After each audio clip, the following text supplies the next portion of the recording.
It's your boy, U-Goboy. That's Mongo, all right? This is the U-Goboy podcast channel. But before we start, hit that like button. Hit that subscribe button. We got unfiltered, authentic conversations. We got sports talk. We got drops. Oh, yeah. So, Mongo, what should they do? Like and subscribe. Oh, yeah. Yahtzee. Like we always do every year, we talk about the teams that were on top of the mountain at the end. We talk about the teams that were in the Super Bowl and, of course, the team that won the Super Bowl. What the Eagles did is what good teams do. Same thing what the Ravens do every year. Okay, so teams suck at drafting.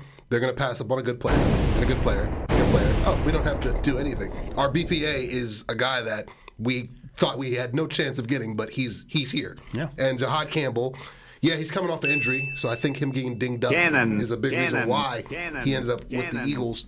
But their first 5 picks were all defensive.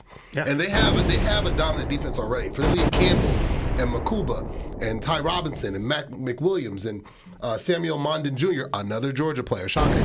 This is what good teams do. This is what good teams do. And you look at the Kansas City Chiefs, for them to get a guy we talked about before, the kid from Ohio State, Simmons. Right. They needed a left tackle. So they take a left tackle. They get him. And I believe they got Jalen Royals from Utah, a second-round wide receiver. They get him in the 4th. Great pick. They get Norman Lott, defensive tackle from Tennessee. They get another good edge, Ashton Gillott from Louisville. Again, this is just, and they get Brashard Smith, one of those amazing running backs that in an amazing, generational running back class.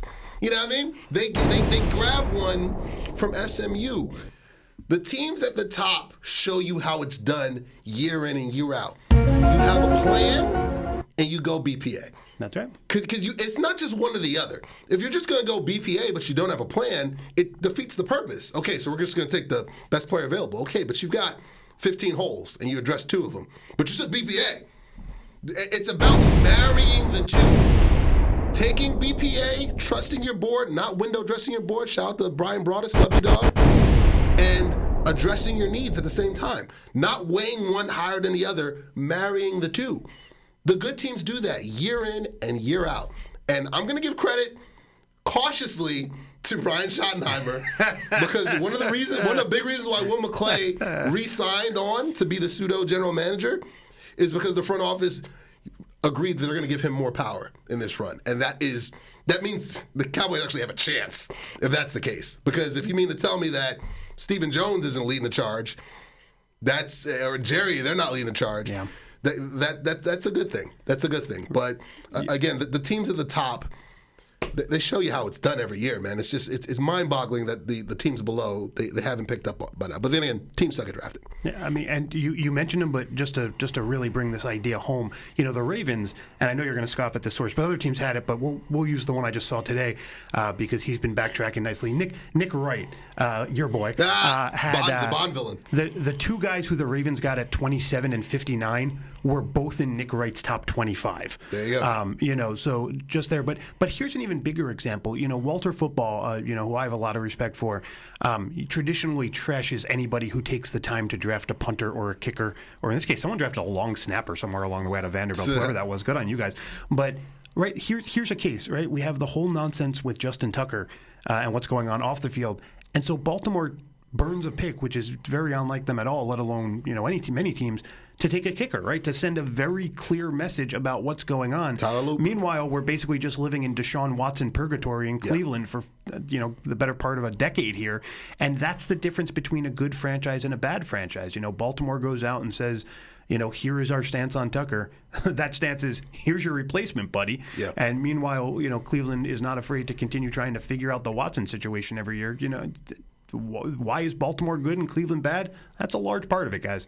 Their first 5 picks were on, their first 4 picks were on defense, very similar to the Eagles. Yeah, they go Starks. Buffalo went super fast. And Buffalo as well. Like Baltimore takes Starks, Green, Jones, and Teddy Buchanan, who I loved out of California. Great linebacker there. I love Baltimore, by the way, doubling up on LSU offensive line and taking Dellinger in the 7th. Just so, a little bit more comfortable going into camp. I like that. You love trenches. You dominate the trenches. You go to the playoffs every year. And like you mentioned with Buffalo, they beefed up on the defensive line. They double dipped on defensive tackle.